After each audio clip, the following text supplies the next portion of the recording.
My heart just got stuck between these loops.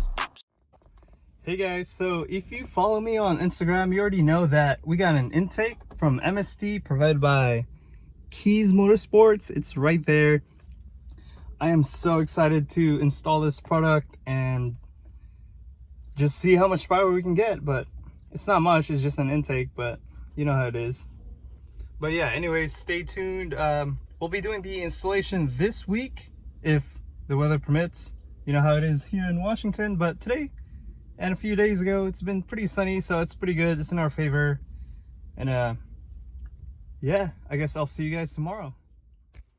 Alright guys, so this is our MST intake. This is all from the box, provided by Kies Motorsports. So we're gonna install it today and we're gonna get rid of this old dirty one. Hey guys, we just finished the install and let's see how it sounds like.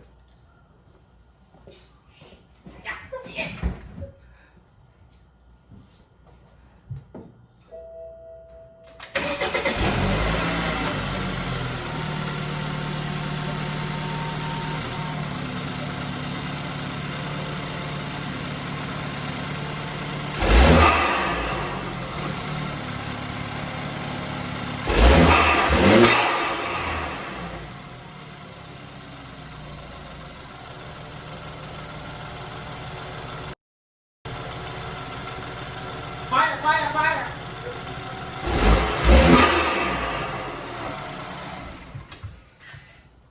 Yo! Did you hear that? It's crazy. What the heck? There's no air faults, no check engine light, no vacuum pressure. Really? Yeah. Wow. Yo! Did you guys hear that? That's nuts. That's from MST Intake, provided by Kies Motorsports. Big shout out to Kies. Thank you so much for the part. I appreciate it. And we're just getting started. Thanks. I'll see you in a bit.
Installed. Whoops. Hey guys, so there it is, our MST intake from Kies Motorsports. As you can see from the clip, the boost gauge clip, it looks like we added 16 foot-pounds of torque. But I've noticed also on the freeway or from like a stop and go, it looks like if we push it, we also added 16 horsepower. So I guess we're just gonna have to put it on a dyno to actually see the actual differences. So stay tuned for that. Also, next video, we just got a new part for the BMW. We got the black gloss M3 grills for our F30 without the M3 little badge. So we're gonna do that installation on the next video, and this time I'll show you how, but I've already noticed there's a lot of MST installations, so we didn't really bother to do an installation, like a full installation video for this, but it sounds nice, performs really well. The instant torque is there, and I've noticed the throttle responses were really good too. It's like on point. So yeah, I'm really happy with this new setup, and we'll get more mods eventually. I'll see you guys. Thank you so much. I'll see you on the next video.